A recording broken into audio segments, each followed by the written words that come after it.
You're listening to All Things 3D, where we talk about the world of fabricating, designing, and capturing in the third dimension.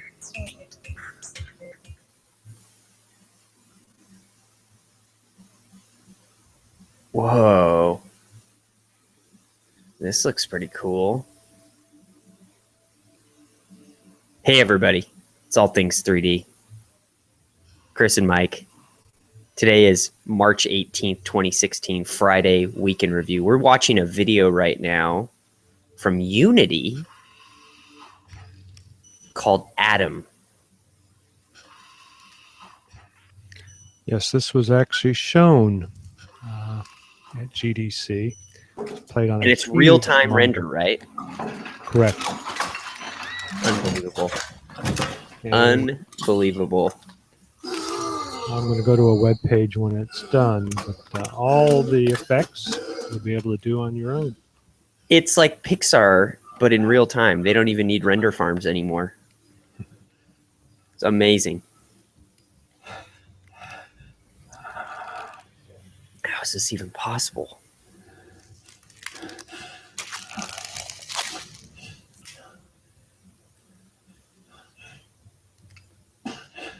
If you woke up and you were a robot, you'd be pissed too.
Wow. So, as Part one, apparently, of Atom. Yeah, it's going to be continued at another show. I don't know the date of it, but here's the actual website behind me. They go in at unity3d.com. Go and check this video out if you didn't watch it here, or go to Unity3D and check it out. It's pretty amazing. So yeah, so apparently they shot this using kind of their beta version of Unity 5.4 and some of their new features that are kind of in development, and they rendered this out real time. So this is like, you could have a game that looks like this. It looks real. I mean, it's starting to get to the point where, what do they call that again? The point at which when it gets really real. What do they call that? Not quite there. I can't. The valley, something. Yeah, uncanny valley.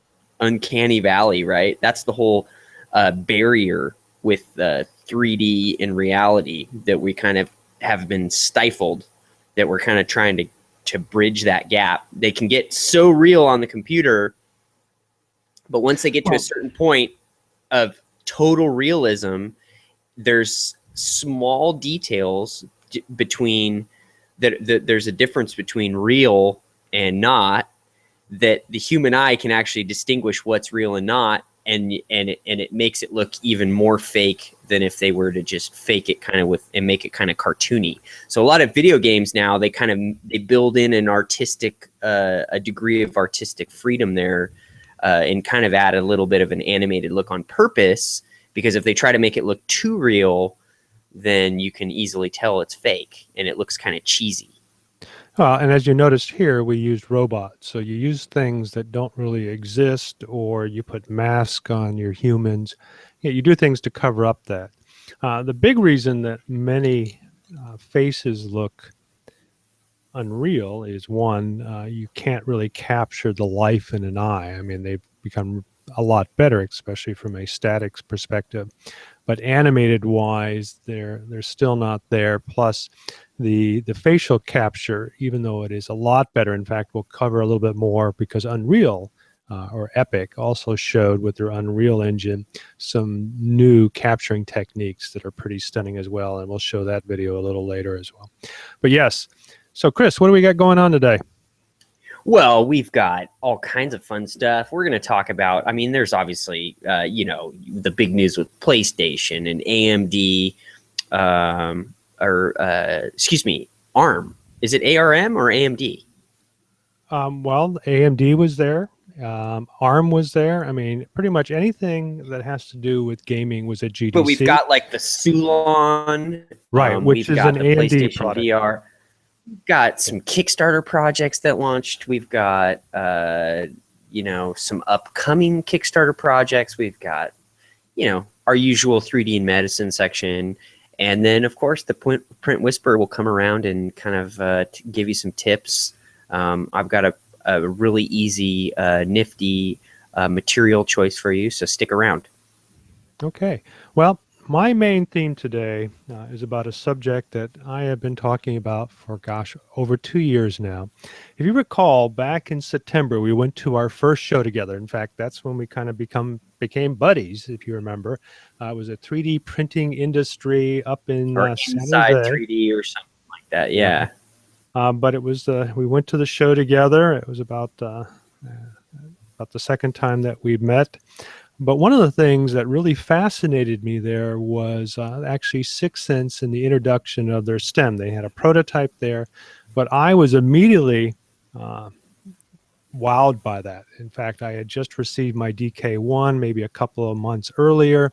I had the Sixense Hydra, which was actually, can't think of the name of the company now, which I find interesting as well because this other company who's still in business creates a lot of gaming things, and I guess they bought the license to build the Hydra. And if you don't know what the Hydra is, Hydra was two controllers that were tied with physical cables to a box, but it provided positional tracking for games, and then obviously it played an important role for many people in the initial VR. But again, they were tethered devices. So then they brought the stem out. And if you remember, the stem itself was a product that allowed you to do very similar things, except you could have multiple trackers and they were positioned on your body, and then you could move around in 3D space. And that's extremely important. And at the time that they came out with it, really nobody was doing it in the consumer market. Right. So obviously, I jumped on it when they announced their Kickstarter in November. I think it was like $300 or $400, somewhere in that realm. It was really pricey, but I thought I wanted to be the first, so I invested money into it to the tune that Sixense got out of this when they were finally, their Kickstarter was finished in December, of over $600,000. Now, that was the initial setting, $600,000. So what you're seeing here is a shot that I took at GDC a couple of days ago. But I'm going to kind of go through a little bit of the history, if you don't mind, and I'll do that right now. So the first thing is the stem system had over $604,000 pledged by 2,383 backers. And this does not include, because later on they modified some things and then asked for even more money if you wanted to get all the sensors. So I have about $500 to $600 invested in this now. And again, this happened in 2013. Now, I agree that there are many Kickstarters that are delayed. That's part of the game. But the problem is that this product, it's over 2 years now, and they keep delaying it, making promises. In fact, if you remember, we interviewed Amir on our show, and he told us, oh, it's going to be out. And I told him, I said, well, I've also requested as a developer the kit. And he says, don't worry, we'll get one to you. None of this has ever materialized. Back in June of 2015, I also met, I won't say confronted, I was very polite and congenial with him, but we did another interview when I was at AWE, and I asked him the same questions. And he said, well, if you remember, my excitement was, oh, he's going to tell us something. No, he was going to tell us that they were going to come out with the new results of their FCC. And the big problem is they felt that they couldn't certify this for FCC. Well, I personally feel for developers and the Kickstarter, that's not a necessity because there is no reason to be FCC compliant at that level, only if you're going to create a consumer product. So I've had a lot of concerns as we've been tracking them. What has been their real goal? Let me jump back to that picture. Yeah, and why don't companies, I don't understand why more companies don't just build or use off-the-shelf, signal, basically like FCC compliant signal. Well, here's my theory, and as I mentioned it before, they use something unique. Do you remember the, I want to say the Thurman machine, where essentially as you move your hands in this energy field, which is an electromagnetic field, you can modify sound. Well, they use something similar to that. They use electromagnetic energy, and as they move around with these sensors, they're distorting it per se, and they're measuring that distortion. So here's a couple things. One, if you're emanating RF energy, including emanating Bluetooth energy, that's going to have some leakage. But you're right, and some people have pointed out, why didn't you use off-the-shelf, already certified component? Why are you having issues? I also felt like, why are you having issues so late in the game? This is something that us designers think of from almost day one. Right. So the other concern is some developers... Maybe lack of experience, Well, but they're the ones that also created the Hydra. And Sure. This is, I think, a reason why many of them backed them is they said, hey, they're already an established company. They've created the Hydra. They must have experience. Well, the problem is it's the new technology. It's unproven. And some people have felt like even though they've got some prototypes that are extremely refined, getting that into a commercial product has been a huge undertaking.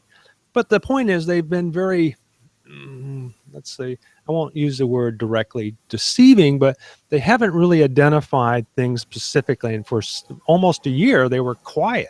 And then I guess they realized all the backlash from that they should be more open. Sure. Yeah. So I'm going to go through some. So this is their last. Let me go back to my page. So this is the last comment that they made. And this is what it infuriated me, that they were able to go and get a booth at GDC. And spend money on booth space. And they've done this and promote a product that they are still stiffing. I mean, so this has been 2 years or something, right? This is ongoing for 2 years. Remember, this thing, the Kickstarter finished in December of 2013. Okay? It is now almost April of 2016. Yeah, so over 2 years. Yeah, so if we're going to do a Guinness World Record, maybe they've already got that. But let's get back to this a moment. I had a booth in 2007 when I was doing my documentary for video game addiction. It cost me $9,000 for a little tiny 10 by 10 in the back of the GDC area, and that was just for 2 days. They've been there for 4 days, and they have an anchor, and I'm assuming about a 20 by 20. And let me jump back to the picture. So this is their booth. So so it's fairly large. It's curtained off, and it's like right next to the big league people like Oculus and everything else. So as you go down that line, this is prominent. So I'm thinking maybe $50,000. To me, if you're having technical problems or you shouldn't be going to shows. You should be spending that money. But that's my opinion. So getting back to their last comment, what infuriated me is that they are now coming out with another product from a company with AVA Direct. And now if I read it more, so they've linked themselves up with a PC maker in order to partner with this. So maybe that's how they were able to do this, is that they were infused with some more money. But again, they've spent so much time trying to promote their products over the last 2 years. My suspicions is they were wanting to get bought out like Oculus. It's like, hey, look at us. give us lots of money because we got this great product. But the sad thing is, I don't think when they push come to shove, the technology was proven enough for that to happen. Or who knows? I'm going to do a little more digging. Maybe they've had some financial issues as in early on, or maybe the CEO Amir, who we had on our show, maybe he's rubbed people wrong. I don't know what the issue is, but with something so potentially, why didn't Oculus buy them? So there's a lot of things out there. They're very mysterious. The sad thing is, as you know, Oculus is going to have their hand controllers. The STEM, which is the standout product, I'm not a STEM, I'm sorry, the HTC Vive, which is the standout system that allows you to move around, has excellent controllers. And in fact, there's been a couple of companies, and I'm going to go into. So here's one of the things that irritated me. And so I won't get into it. But when I backed them, I wrote them back, if you remember, when Siobhan had her tumor removed, we were a little bit, let's just say I didn't need to have a STEM system. So I said, hey, you know, my wife just had brain surgery. Can you give me a refund? Now, I had to do it on another Kickstarter, and one that's still not available, or as they just started shipping. You remember Rubio from, what country was he from?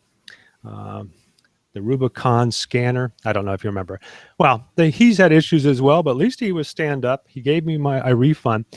This company, when people have asked for refunds, it says you don't get a refund. This is Kickstarter. Now, we've talked about that, and yes, that is a possibility, but I'm going to show you something that has changed since then because this problem has occurred. But if you're asking for a refund, if you have some, in my opinion, legitimate reasons, I think you should do it, unless you actually don't have the money. And maybe this has been a huge shell game. I don't know. But it seems very disconcerting. STEM wrote something back 3 months away, and now this was back in September of 16th of 2015. This is what I was told all in June. Hey, it'll be out in September. They were told in September it's going to be another 3 months. I think it's close to April now, right? Yeah. Let's see, 3 months. That would have been December. And that's what they indicate. Hey, it could be a Christmas present. No, guess not. Okay, and then let's get into Reddit, because, you know, this is where the core people really express themselves. Yeah. And this was That's just where I hang recent. Yeah. So obviously there's a lot of angry people in there. You can go out to Reddit yourself. Man, that is not good. Yeah, but the key thing here is one that I read, and this has happened with Technolust drop Sixense support.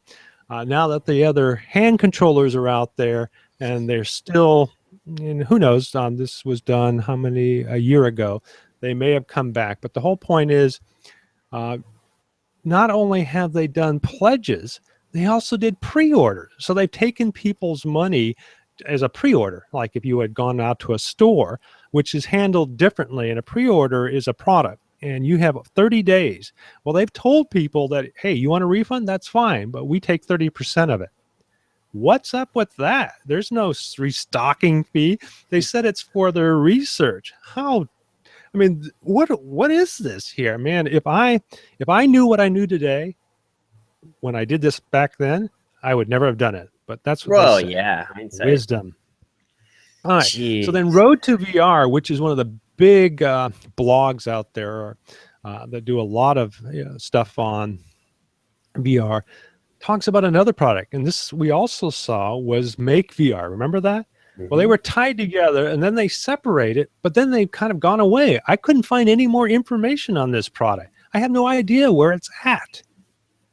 Wow. So who knows? And so there's a lot of questions out there that need to be answered. Now, what's interesting is when I was at GDC, I walked by, and Amir was there. I caught his eye. He caught mine. I could look, and he noticed. Well, I immediately knew who he was. I think he also knew who I was. Well, I didn't want to interact with him, so I just kept walking. But we did, I think, confirm each other.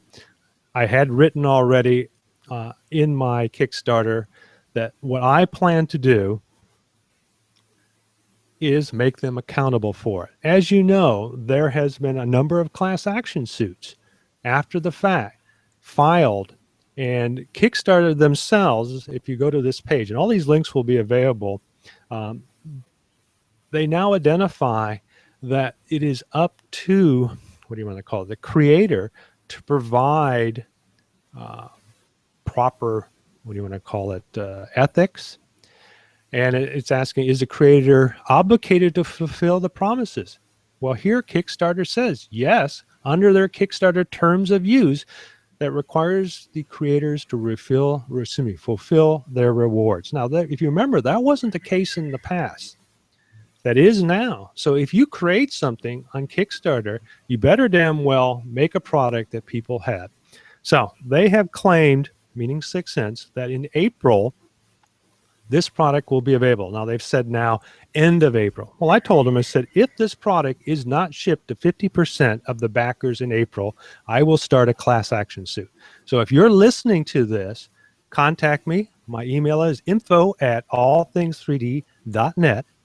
And let's get started on this. But again, let's give them to the end of April. And I think we should move forward with it. I think they've had more than enough time to handle this. It appears they still are coming up with money to go to shows. Who knows? Maybe they're going to stiff them as well. They're partnering with other people to create products. On whose penny? Just over not a good, $500,000. not a good way to do business. That's for sure. You know, that's one thing that there's like kind of the golden rule, right? Is under promise, over deliver, not the other way around. Don't over promise and under deliver. It's not a good way to live your life. Nope. And obviously that is what they've done. And I'll come back with the image here. Well, thanks for the update. Well, you know, it's been very frustrating for me. It's money that I was almost willing to dismiss until they came out with, hey, we're partnering with people and we're going to be at GDC, knowing how much this cost me, knowing how much of an impact it had with me. This is an expensive booth. The pricing has probably gone up since 2007. How do you go to a show when you can't even support the people who have invested heavily? We're not talking a few dollars, heavily in a product. Yeah, how much was one of these systems? It was at least $300. When I got done with the extra accessories, I put in over $500. Yeah, for nothing, for nil. Well, yeah, or you haven't seen anything yet. All I'm seeing is that they've been spending their money trying to get other people attracted to them so that they can make more money. Yeah. Oh well. So that's my opinion on this. If anything, it's been therapeutic to be able to come back on my show and kind of air my grievances. Sure. But again, Amir, if you're out there, if you're listening to this, please, you know, do us well. We're giving you to the end of April, and then we'll move forward with some type of legal action. And as you know, there's been precedents been set by FTC in order for this to move forward. I think you've got enough money here that this could be considered a case that you probably don't want to deal with. So I would say start showing us some shipping. I mean, if this is on a container coming over the Pacific, let's see some shipping orders. Put them online, make some copies, make a PDF. Hey, let us see this. Otherwise, it's just a lot of lips moving. Okay, let's move on to the next item, Chris. I'm done with this. Okay, well, let's jump into, obviously, the reason we're here, news. What happened this week? I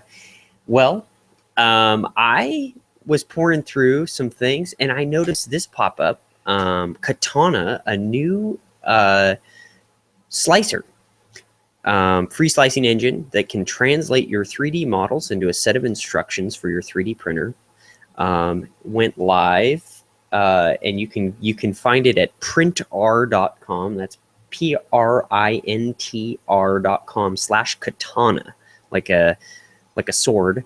And it's a new engine that allows kind of flexibility. It's multi-platform. It's Mac, Windows, Linux, I believe. Yep, Mac, Windows, and Linux. And they've got a cool little video kind of showing some of the adjustments that you can fine-tune it. It's very similar to, I think it's kind of a mix between Cura and Simplify 3D. And they claim to be really fast. Now, is it an online service? It is a desktop app. But I think it syncs up with their and I don't really know how, I don't fully comprehend how it fits into their kind of ecosystem, printers ecosystem.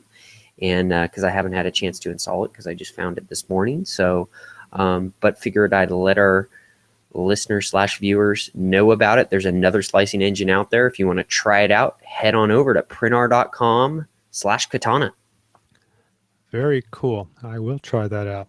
Okay, well, in the same light, I'm covering an item called j-cad, or j-cad Incorporation offers a free virtual reality. Now, I think this is a little interesting because as you scroll down, j-cad is out of Toronto-based design and prototyping. Is going out to Sketchfab. Gee, not that we're not already doing this almost from day one, but they now have the ability to, let's see, are we on you? No, sorry about that. So j-cad, so what they're using is Sketchfab to create models for their clients to be able to view within Sketchfab. And if you remember, we talked about this before, they do have a Google Cardboard or a VR.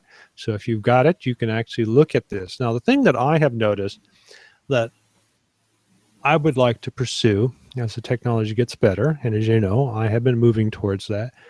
This is one thing to be able to put something in front of your eyes and see something in front of you and then be able to rotate it with your finger or whatever the case.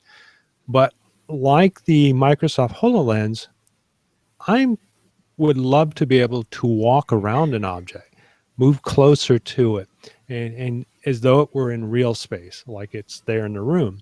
So as you know, Occipital has been working very hard in creating what they call mixed reality, where they take with their new Bridge engine, which is their software, and they have a new hardware device called Core. There will be able to map out the 3D parameters of a physical room and then overlay objects onto it, 3D objects. And the tracking is rock solid. So one of the things that a lot of people have noticed with the Microsoft HoloLens is that the tracking is pretty good as well. Sadly, the viewing is not so good. Well, the cool thing about Occipital is that the sensor and the software can be used with anything. So anybody could come out with a better solution using their stuff. And obviously that's their goal. So this is the direction I want to go, is take the stuff that I've done already and be able to use their new stuff and be able to walk around an object, but make it affordable so that your client, or maybe it'll be built into phones, you know, like Google Tango. But this way, a client gets the illusion that they're actually in the room with their product. Here, you're still looking at it in a VR space, which isn't quite the same thing. Imagine what that'll do for medical, having two doctors. Yeah. Have I told you about the SolidWorks eDrawings viewer? How cool that is on the iPad and the iPhone, and I think they even have it on Droid. You can print out a sheet of paper, like out of your laser printer, and it puts a QR code that your camera can read, right?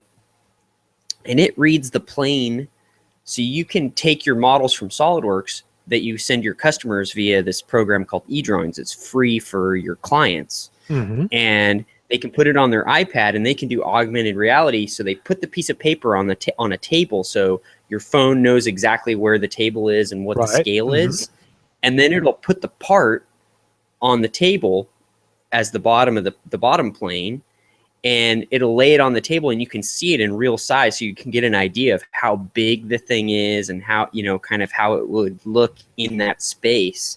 Kind of a similar thing to what you're saying, but you actually use a QR tracking thing that you print out on your laser printer.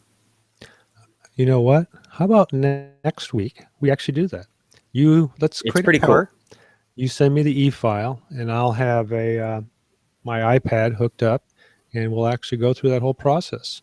Cool. I think Sounds that'll be good. really cool. Okay. Yeah. So, but yes, obviously SolidWorks. And a few others have been doing something similar. So it's kind of cool that people are approaching this. This has been my goal since day one. That's why I cover so much in VR, you know, because fabrication, even though it's come down because we now have the ability to print rapidly, reasonably priced, it still takes time and there's still iterations. So if we could do a lot of the iterations, maybe just, as you know, maybe they said, wow, is that what it looks like? it not maybe because the specifications came out incorrectly or they didn't. It's what they perceive something should look like because they did it as, like you said, remember early on about the napkin drawings. So what they had on a napkin maybe is not what it looks like, and this would give us some way to quickly create an iteration that they could view, as you said, using a piece of paper and using their iPad or their phone. So super cool, and I look forward to seeing more on that, and we'll do that demo next week. Okay, next item on your end, Chris. Okay, this one was pretty fun. Got emailed about this earlier in the week.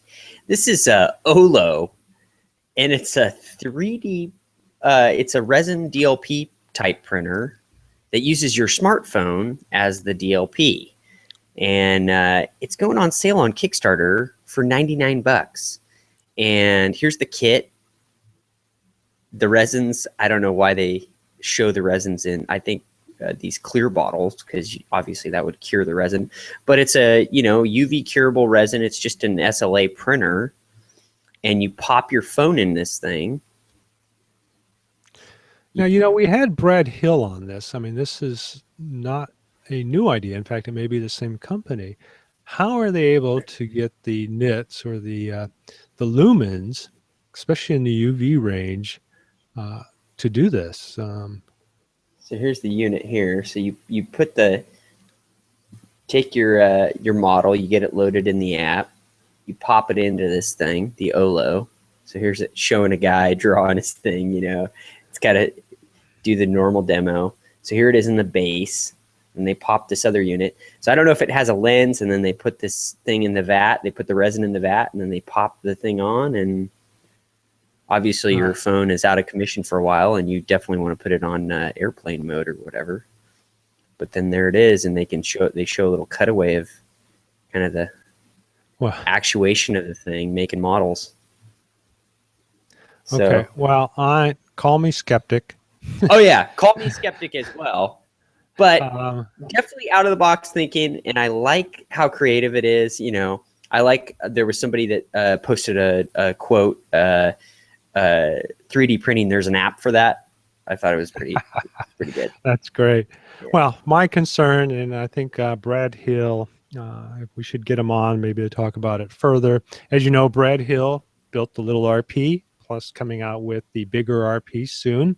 Hopefully we'll have him back on for that. So he's kind of an expert in this, and we kind of talked about that. Would you be able to get enough energy out of your phone, visible light or even UV light, to cure something?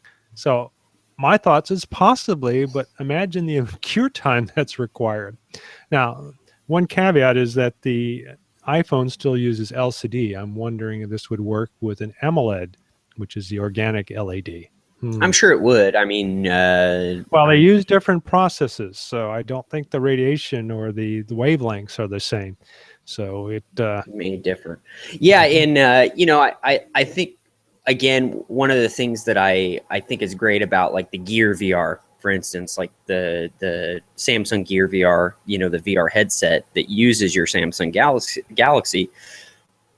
One of the great parts about that is, I mean, why would you buy? I mean, that display in there, that really high quality, and now they're getting to be like 4K quality, right? These super high density displays for your phone, and like that's an expensive component. I mean, even if it's only $100 or $200, that's still a lot of money for most people. And if you can use a process that utilizes that $200 thing you already own, I mean, that's pretty cool. I mean, especially if you can make physical objects with a little $99 thing just using your iPhone. Yeah. Keep in mind that is your supplement, and there's a word for it, but most smartphones, especially the higher end ones, are at least $600 to $800. The 4K one from Sony, which is the only one out there right now, is about close to, I think you can get it on Amazon for $600 unlocked. So otherwise you're getting it, what's the word for it? Not supplemented. There's another word that the carriers do.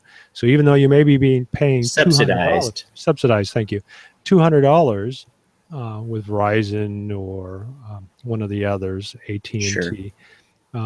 is truly a much more expensive process. Yeah, just have Verizon subsidize your 3D printing, dog. Yeah, or somebody. Well, that's called a loan, if I remember correctly.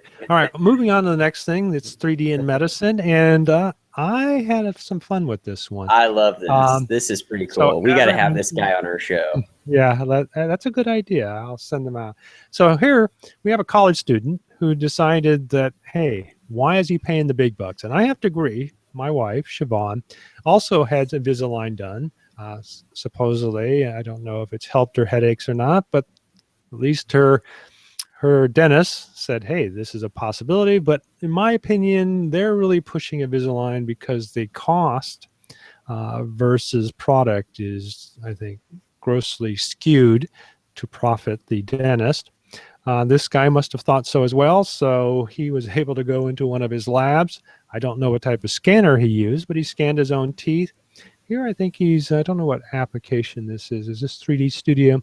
Well, here's an image. Here's his little video. Oh. Okay, I can't run the video. But essentially, he modeled his own teeth. Took a scan, right?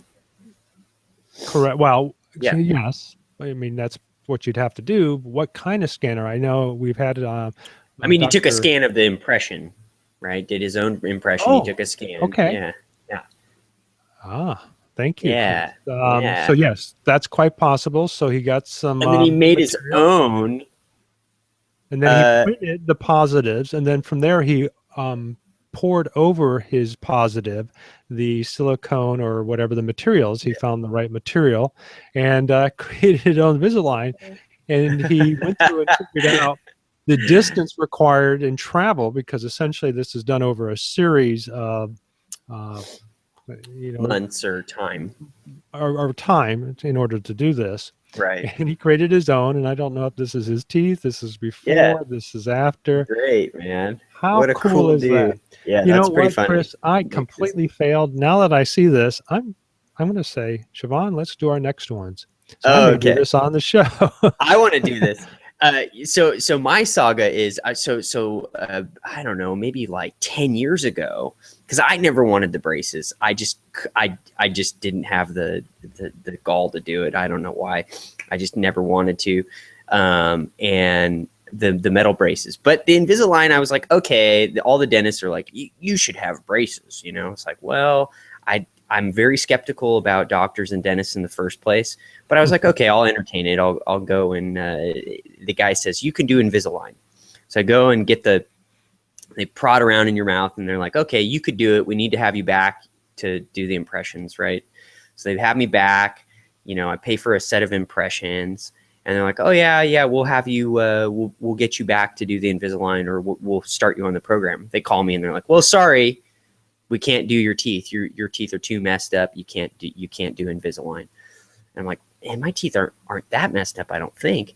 So a couple of years goes by, and I go to my dentist again, and he says, oh, that Invisalign has come a long way. I think you might be a candidate again for the new program. So I go back. I do this whole process over again, only to find out in the very end again, after a second set of impressions and Now, this you whole paid thing. for these, correct? I did, and I think they ended up refunding me for my Okay. impressions and refunding the money, because they had told me that they could do it. It was supposed to be built into the cost of the Invisalign, which I never was able to get. So I'm not a candidate for Invisalign, but for them to do it. But apparently, if I try it on my own, I may be able to accomplish it. So. Well, or maybe you wouldn't get the results that they would claim that you would get using the technique, but if you did it on your own, you might get some relief or some shift. This could be like a new thing too for people that accessorize, and they like to do the plugs in the ears, and they want a gap. You could make a gap in your teeth now if you want. You want the David Letterman going on? You could do it.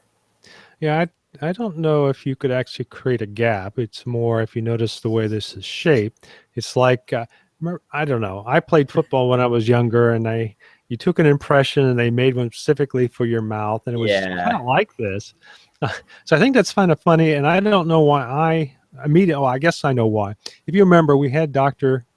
Kopp the local dentist, who uses what they call the iTero scanning system, which is an ultraviolet portable system that goes in the mouth. So I immediately thought, how did the guy do this? Didn't think, hey, he went back to the classic system of creating his own impressions and then scanning the impressions, creating a positive from that, and then pouring the material over it. That So seems like a way easier thing to do anyways. Well, actually, yes and no. The problem with doing it that way, now it appears this guy has some 3D design skills, is when you make impressions, when you remove them, you distort it. So there are distortions. Right. So when you use a scan, you don't have that. And so there are other issues, plus the time. It's a lot faster, they say, to do the iTero. It's just a better process to be able to 3D scan. But if you don't have one of those, because they're fairly expensive, this seems like a good. Plus, you still have to go in, as he's shown in the original image here, and modify it, because you have to change. Well, I don't have it. You have to change the separation.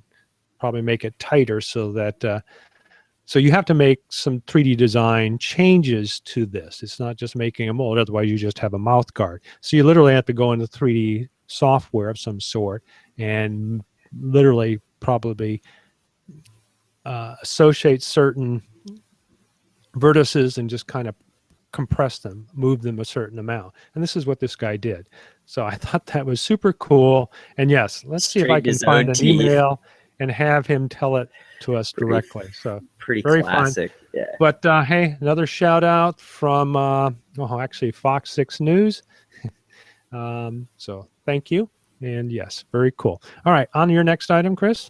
Okay, 3ders.org. Obviously, we cover a lot of news items covered by them. This is we've been following this girl and her story a little bit, and it's a life-saving 3D printed custom splint. Apparently, is getting closer to actual market. They've been testing it. I love it. I love this little lady apparently, and her little who put my cape on backwards. She's just got the cutest face, and she has this rare condition where her trachea is not open, and so they used a 3D Systems, or not a 3D Systems, an EOS sintering machine to print a biocompatible material called polycaprolactone, PCL, to make these splints. And we've covered this on our show with Dr. Green, but he is trying to make about 2,000 of these splints and bring them to market. And you can see the actual 3D splints here, and they can customize them. Obviously, that's what's great about them, is they can use this to actually customize them before they do the implant. And as you indicated, we have covered this, but what's extremely notable is that without this, a lot of times the child will die. Right. So they're saving these kids' lives by using this EOS printer, and they're bringing it. It's getting closer to market, and so we'll be following this story in upcoming episodes. Cool. Well, thank you. So let's move on into the Scanner Darkly section. I thought this was kind of fun. Hasbro. Now, if you remember, we've talked about Mattel. They've got the Viewmaster. They got the new ThingMaster, the ThingMaker, which is their 3D printer. So what's been happening with Hasbro? Let's see if I have it in here somewhere. Well, actually, give me just a second. It's up on the screen. Well, actually, I'll go through it. So Hasbro, I think, was on the cutting edge. In fact, probably on the bleeding edge, and it didn't do too well. But they actually created their own VR device.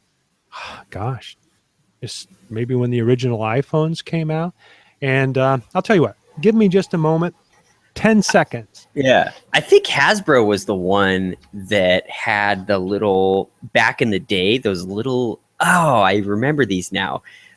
I think it was like in the 90s, there was like, they would have Mega Man on like a little electronic, it was like a standalone game player. I moved all my VR devices, but if you remember back early on in our show, before any of these things came out, I had modified my little unit, and it was like blue, and put some foam on it, and that was the first VR viewer that I created.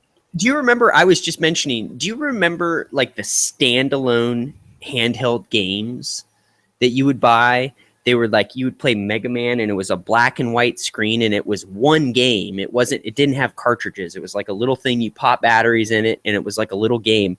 I think Hasbro actually had a bunch of those, like Well, Mega yeah, I Man. think Hasbro early on was big in electronics.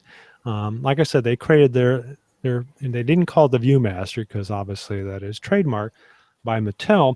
But they had this device. It was reasonably priced, but sadly, the iPhone is kind of too small. And one of the reasons I created my little Yoti VR Clippy, because for kids, I think that was perfect. And it had an IPD more for kids, and it just kind of went away. So who knows what's going to happen? Maybe they'll come up with something soon. But the other thing I thought that caught my attention was this 3D scanner. And I thought this was kind of neat. They filed a patent to create this little hand-cranked little device that you put your object on, you put your iPhone. Now, here's the key. Okay, these are kids. What kid is going to have, maybe I'm just in the wrong time, but who's going to have an iPhone 6 or even the new iPhone 7? This is an expensive phone, so maybe obviously parents will need to be involved in this. But you put it in this little holder. You have this little crank, which just turns your little object, and it scans, probably uses photogrammetry or something similar to scan your object and then, create your 3D object that you can print, view in something. So how neat is that? I mean, it doesn't have any batteries. It's got a little crank. I want to make one of those. That would be fun. The interesting thing is, in the past with photogrammetry, I was always under the impression, and which is why I designed my little $50 unit, that you circle your object. So you have your pivot around the object. Here, the actual pivot is the center table, but the way they get around this is the background is always consistent. And that's the key, is ensuring that your background doesn't change. And so this is why you're seeing it, and it's curved. And this is what the guy who created his own $50 high-end, not high-end, but high-definition photogrammetry system using the Arduino system, if you remember us talking about that. But I think that would be kind of cool. No batteries, just a little crank. I want one of these. I don't know why, but I'll add it to my collection. Kind of neat, huh? So hopefully they'll come out with this. It's not just another patent sitting on a shelf. So that's my little scanner darkly. You got anything? Yeah, I definitely do. This one is called 3D Digify. Just went live on Kickstarter this morning. This is a build your own professional grade 3D scanner. And you can watch the video yourself at home. Head over to Kickstarter and just search for 3Digify Technologies. And they are some foreigners. I don't know where they're from again. They're from... So what makes a foreigner? Well, foreigner to me. I mean, they're outside of the United States. But they basically have a system that you can use a projector and two cameras, any two cameras, webcams, digital SLRs, handheld cameras, and any projector you want. And you can, depending on what camera you use, obviously you get differing results. And it's basically, it's not an open source system, but then they have a 3D printable turntable that can kind of go with it that they include in the package. And depending on which package you choose, they have a free version coming out of the software. And there's some differences, obviously, between the free version, which allows you to do capturing on the front end, which is open source, and basic scanning functionality. And then for the paid version, which you got to pay for one of the rewards, they have high resolution scanning, normal mapping, displacement mapping, color mapping, metric exporting, and early access to the app. And you can check it out. Here's the kind of the differences between the basic scanning, high res scanning, displacement mapping, and color mapping. And so you can get they want for a year subscription, they want €1,000. And then for a 1 month which I thought this was kind of expensive. I didn't go for it. Normally I would back a Kickstarter like this, but I thought it was fairly expensive. So they have a 3-month reward for 100 euros. And, you know, with an experimental system like this, you're going to need like at least 3 months to get up and running, I felt like. So I felt like it was a little on the high side for me, but they've already got, let's see, they've already got $5,400 of their $67,000 goal. So, you know, they're plugging along for the first day. I think if they lowered their price and made it a little bit more accessible, they probably Now, they might get a lot more backers. so do you get a product from them? Is that what we're seeing? You get the actual software, and you get blueprints and source code for the turntable. So you still have to make some. So I'm going to jump to this. So you need cameras. You need cameras and a projector. Okay. Right. So this is something on Instructables, and the company or the person who's created this similar, almost identical system is called David Scanner, and it's well known amongst the many people who use structured light. And if you want to make your own, it's out there already. David 3D Scanner is a finished product. Let's see if it comes up. Look familiar? Yeah. And it uses the same process. You actually provide unique patterns. You record that, and that's what provides you the. But you can. This is available. Right. And as a product. Yeah, as a product already, and you supply. And it's not a monthly thing. Yeah, I think it's kind of weird how I couldn't imagine, because that comes out. That's a lot of money. I mean, $100. That's $30 a month for an experimental scanning solution. It's more like $40 a month. And I mean, how many scans are you going to be doing? You know, you got to be doing a lot of scanning to justify the cost of this. So I thought their cost for I could see for, I wouldn't mind paying $3 a month, but $30 a month or $40 a month seems pretty. And what's weird is they give a 1 month full access for 30 euros, and then it's 100 euros for 3 months. So it's more expensive to get a longer period. So I don't know. I felt like their pledge, kind of their pricing was way off for me, but that's my take, and that's just editorial.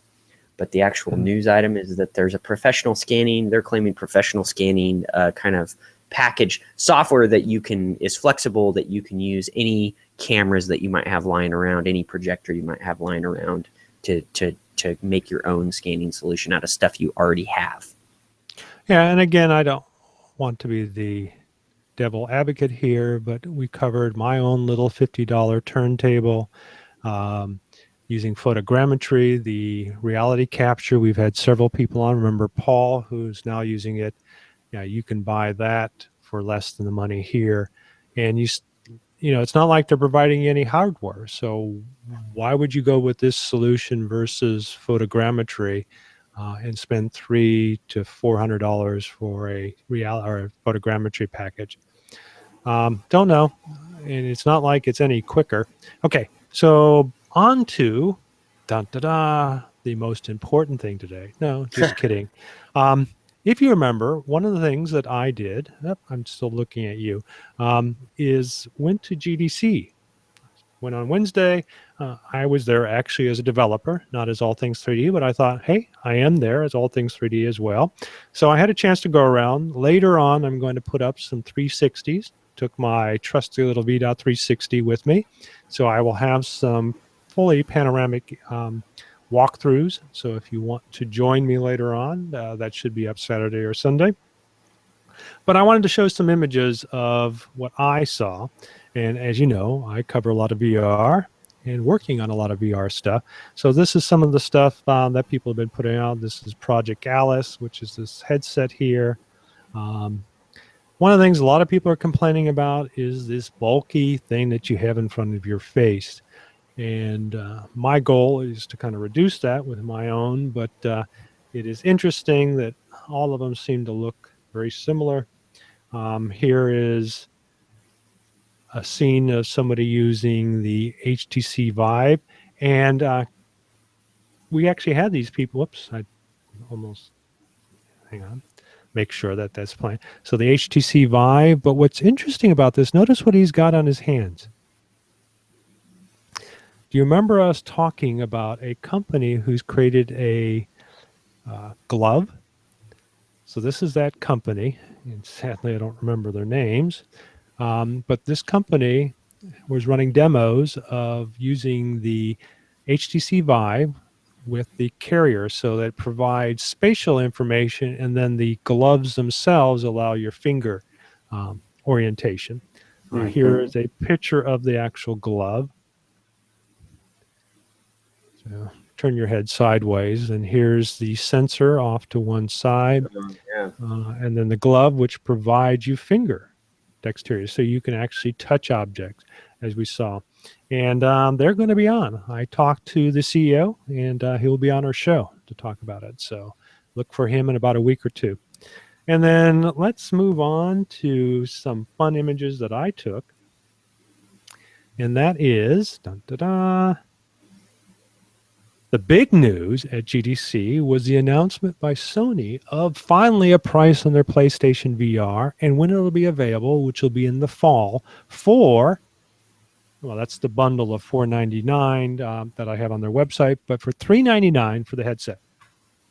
$499 includes the little hand sticks or hand controllers and the camera, but you have to have a PlayStation 4. Well, that's not a big issue because, one, it is significantly less than a high-end station. And what I noticed, and I was told not to actually take images of the screen, I did anyways, so I'll have some video. It looked pretty fluid, and these people were really immersed and entertained by it. Sadly, I didn't get to try it because you had to have an appointment, and you still had to wait like an hour. So obviously there was a lot of interest in it. People walked away saying that was a pretty cool experience. So you can get into it. Now, you remember, you spent $600. You're going to have to beef up your machine. You're going to have to spend probably about $1,000 to get a great VR experience with the Oculus Rift. HTC Vive out the door is $800 and still requires a beefy machine.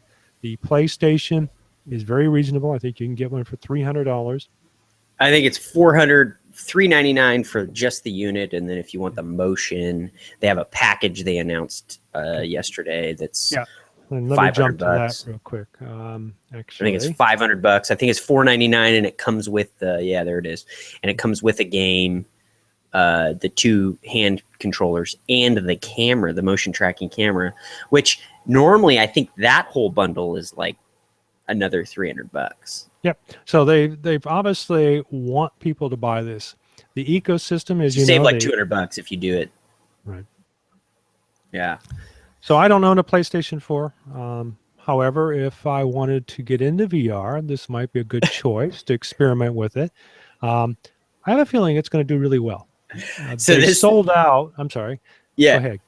Oh, this is how far we've come. I had to pull this up because we were just talking about it. But do you remember these things?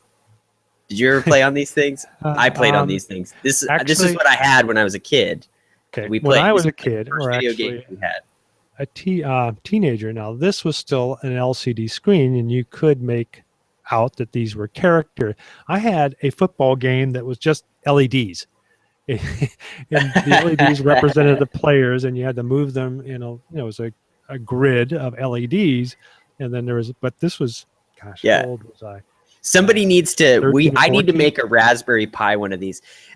Whoever is, our listeners, if you get in front of your Google, definitely go and type into the Google image search, handheld tiger. And you will just, if you're in my age demographic, you will just crack up at some of these, because I remember these, totally played almost all these when I was a kid, and we'd trade them. I would trade these with my friends, we just you just, oh, I want to play that one. I finished that one. Here, you play that one. But that was like, and look at how far we've come now. It's just amazing. It's really, really cool. Okay, so let me jump back into GDC. There's all kinds of good stuff out there, but I wanted to get into some another images. VR player too, right?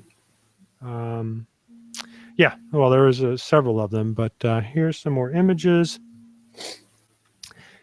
So here is the headset close up. I had a chance to really scrutinize it. It looks like a fairly polished design. It's interesting. It is a concept, again, very bulky, but instead of having a mask that is held on with elastic, they use kind of a top brace on top of the head. Well, I mean, you can see it here. And they essentially have flaps. Hey, flaps off to the side. Uh-oh. And what? Oh, nothing. I thought you dropped off for a second there. No, you actually glitched for a moment. So glad you're still there. But yeah, I thought that was pretty cool. It was the big thing on the show. I'm trying to think if I've got some other images. This is a full panoramic I did. So this actually, for whatever reason, it aligned to the back end. But here's, if you look at the sides of this, like I said, I do have full 360 video you can watch. Here's something that I thought was kind of cool. This is, oops, sorry. Ubisoft had a lot of stuff. Plus, there was a section where all the conferences were at, because I attended several with NVIDIA, that you could go out and look at some showcasing of some of the indie games and AAA games that are being done in VR. Let's see, there should be another one here. Where's it at? Give me a moment to find it. Oh, there was this one that was kind of cool. So this was a screen that you could see outside of somebody playing inside. So the graphics look pretty neat. I think this was the game that we covered. We got multiple players, kind of like a first-person shooter like Unreal, but it was made specifically for VR. We covered this little item. I think you did. This is the thing that you put on your head, and it has, so I actually tried that on. Frankly, I wasn't very impressed with it.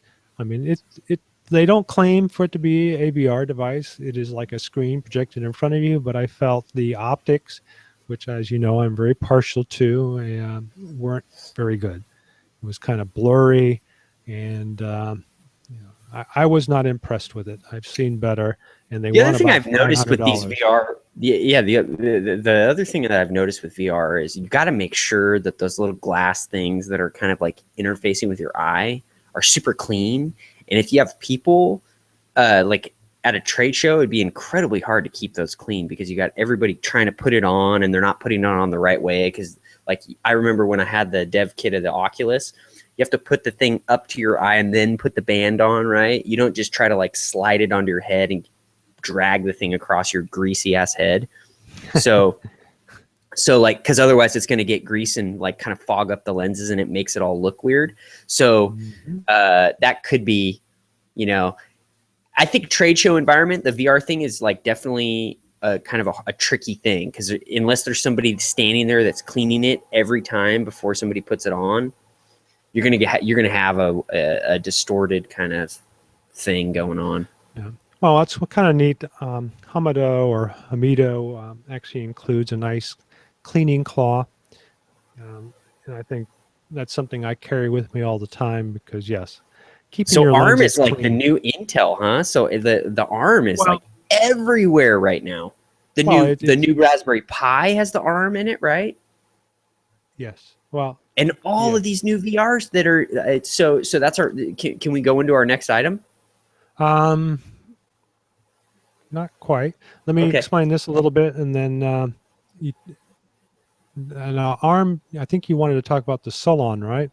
Yeah. Okay, that's AMD. Okay. It's not an ARM processor. I don't know, but I'll get into that in a moment. But essentially, ARM. The reason I'm bringing this up is that they created a kiosk that smaller companies. I noticed there were a lot from China, and this is what I have in front of me. This is kind of unique because this little headset, the white one there, has 2 infrared cameras, and I actually played with it. But they use the what do they call it? The parallax effect, to be able to determine where your hand is in space. And I was able to interact, move some Chinese bells with my hand.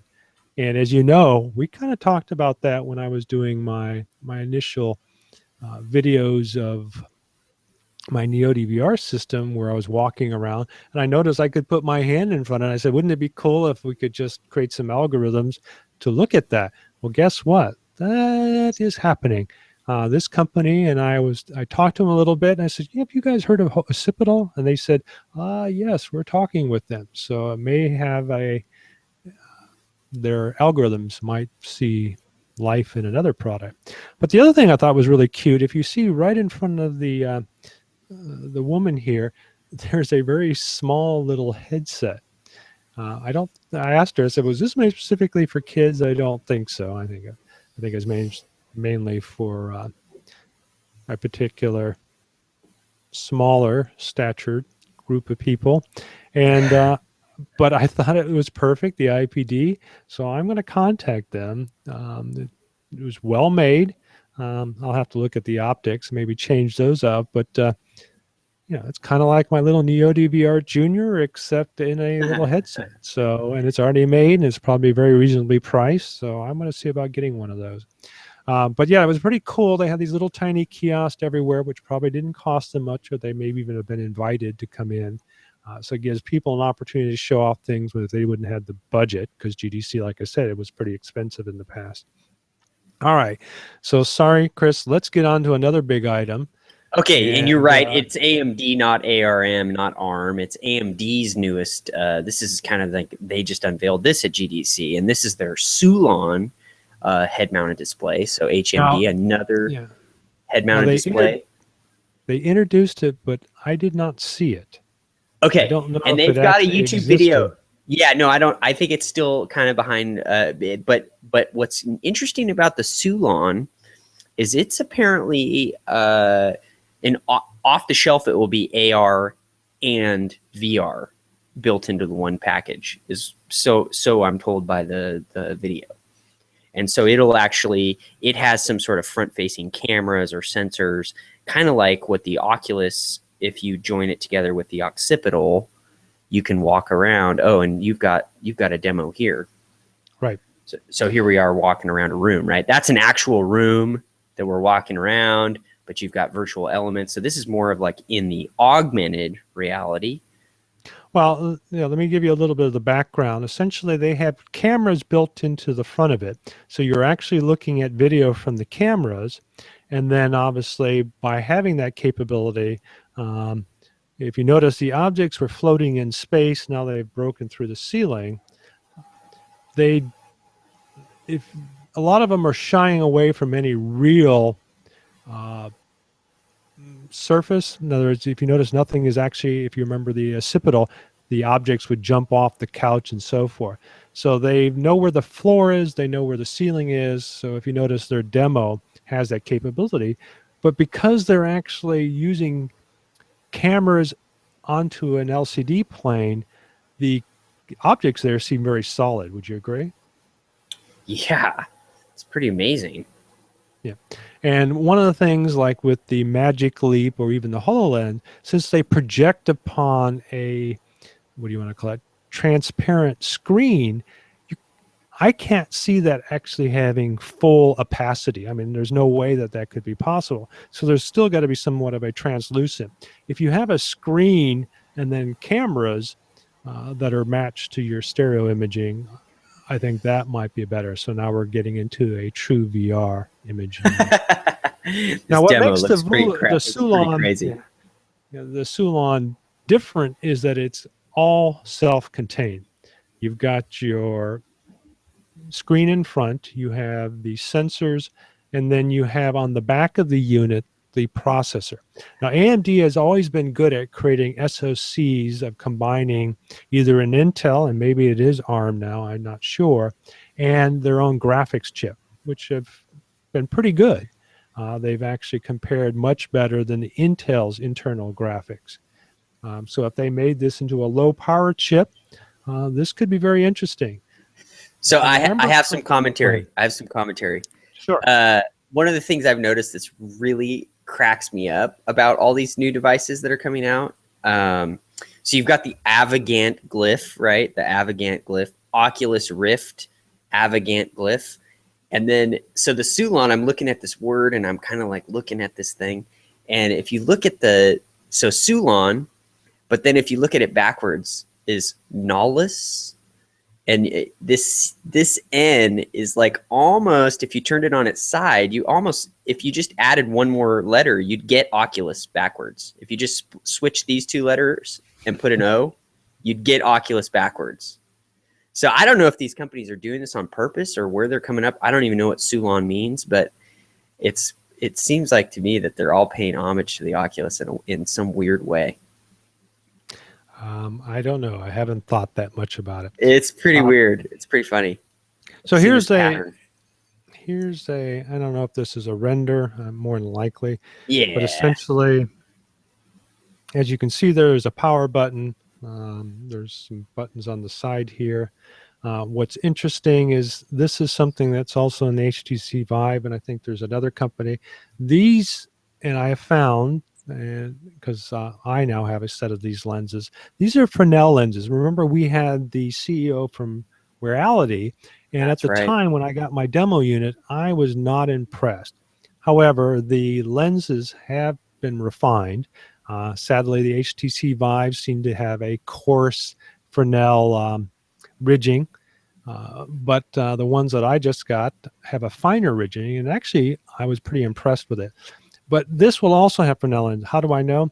Notice that you have a cutout where the nose goes, and so this is the same thing that's being done in the HTC Vive. I'm not a big fan of this, but because Fresnel lenses can be cut and you don't lose any of the optical properties, this makes a lot of sense. So you're probably going to see Fresnel. The problem is Fresnels are plastic. And so it appears that, I'll probably just keep going, Chris. So if you've got to run, I'll finish up the show.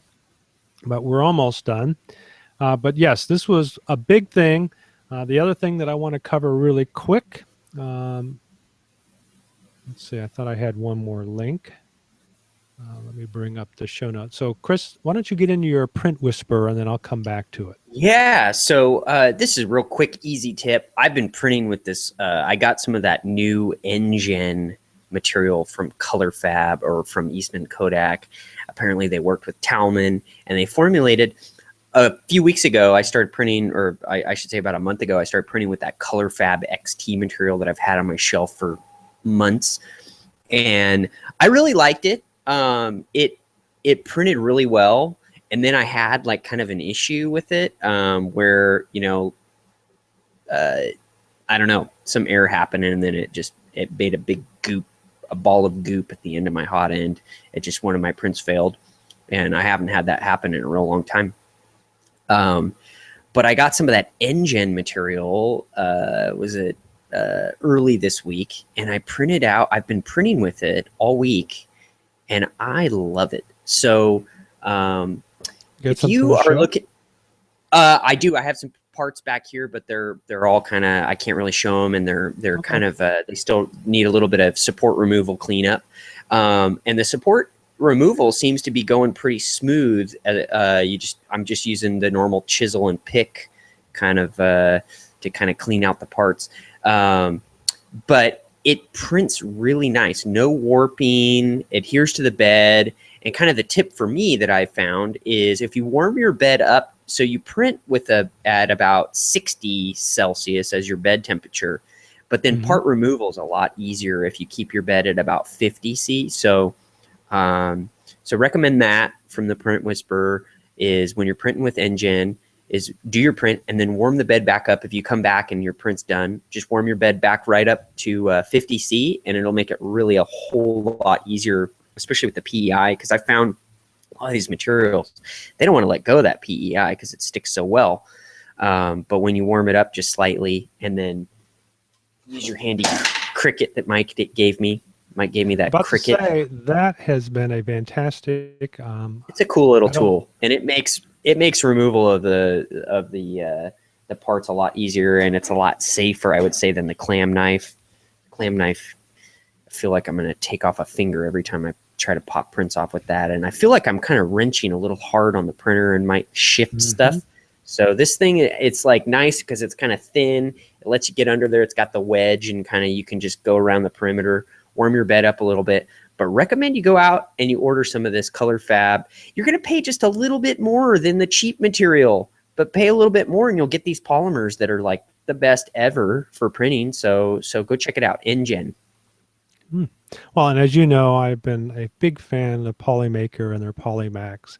A little bit more expensive, but if you want to stick with something that's not ABS or toxic, I highly recommend that. That's all I print with now. So I agree. Some of these newer, a little more expensive, are well worth the money. And you know, I never have a problem with things coming away from the bed now.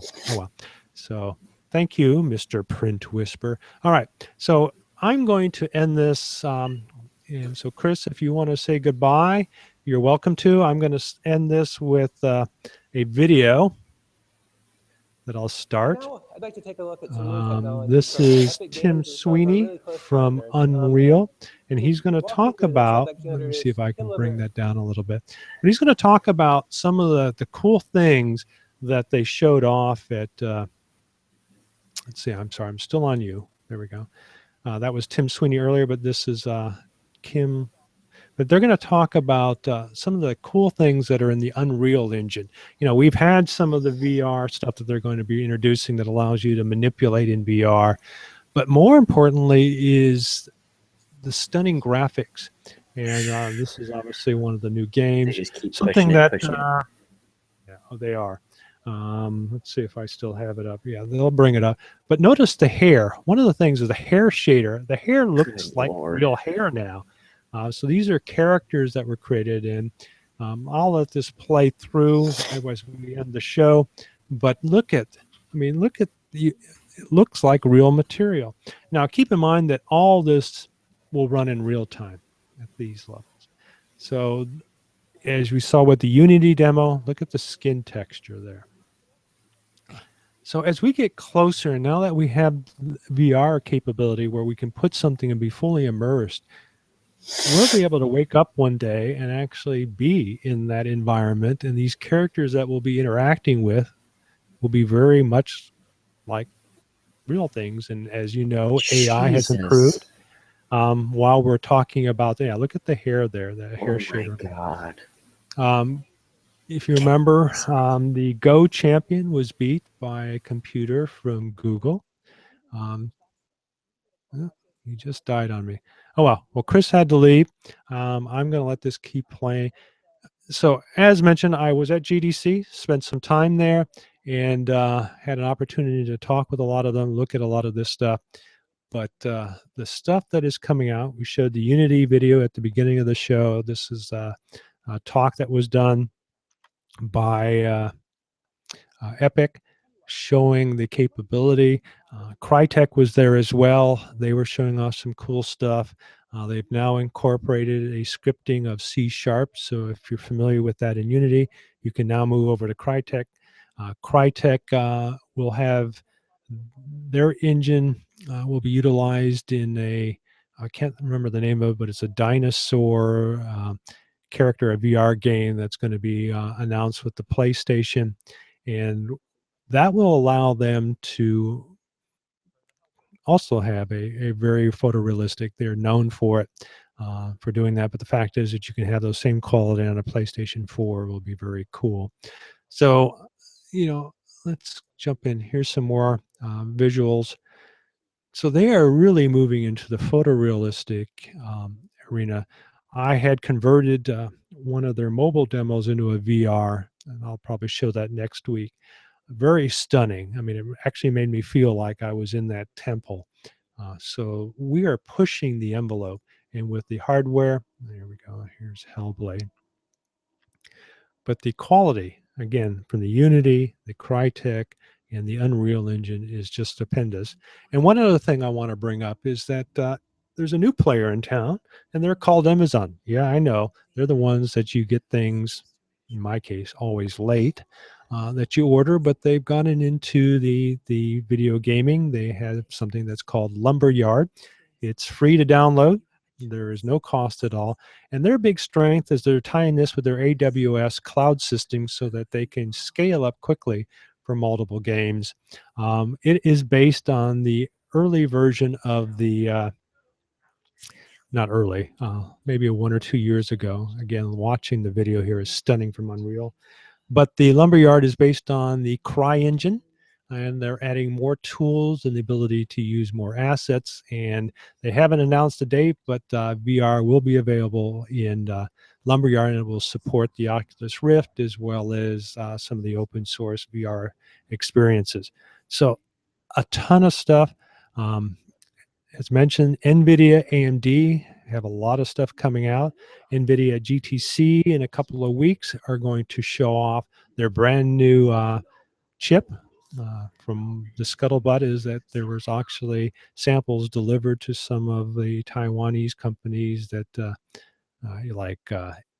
gosh, more than likely, now I can't even remember the name, but some of the big board designers and video cards. So it is already out there, and we'll probably be seeing some measurements and so forth. So we've got a lot of stuff to look forward to. And on that note, I think I'm going to say goodbye and continue to watch this video. So if you look on that side of the stage, you'll see that Melina, our actress, has just performed the entire scene live in real time from within the Hellblade world.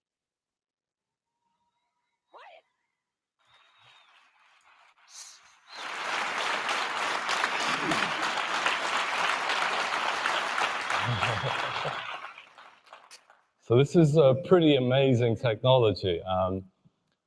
It meant that as a director, I could set up the scene and have full control over things like lighting and cameras and VFX. So if I want to add fire to the scene, I can just go, let there be fire. And boom. Whoa, turn that off, turn that off. And then the power of this means that we can tune the performance to the scene without having to see without any green screen inside. It's pretty incredible stuff. And so this has a lot of implications for things like previs, for games, but also previs for movies. So if you imagine something like animated movies especially, they normally take hours and hours to render a single... Melina? No. We talked about this. Go on then, just a bit more. Do you want to build a snowman? Let's go outside and play. Beautiful singing voice, beautiful, beautiful. So, but I don't think previs is the end goal. I mean, previs is incredibly useful and immediate use for this technology, but with the quality of graphics, lighting, characterization we've got here, I don't see why you can't create entire productions virtually with virtual humans right now. And you don't need big warehouses like Universal Studios. This is stuff you can do in your own studio or at home. So that's pretty amazing. But one other thing that I think is incredible is when you're actually in virtual reality facing a digital human and you're looking into the eyes of this character, it really puts you there. You believe that that person is real. And so whether we do this through human-controlled digital humans or in future AI-driven digital humans, it feels like we're one step closer to the future we imagined. So with that, I'd like to just say, Melina, it's the first time she's performed live in front of an audience. The voiceover. That's pretty amazing. This, live performance at GDC, but as mentioned, this is a live performance. Melina, she's making movements. How do you feel about it now? It's being translated in real time to the character. I'm glad it's over. Is all right, stunning. well, we'll have a beer later, right? I assume All right, you probably cool. agree with that. So with that, thank you very much. All right. Thanks so much, Tamim. Thanks, Well, Mel. Thanks, Steve. Another episode of All Things 3D in Review for Friday, the 18th of March. Bye.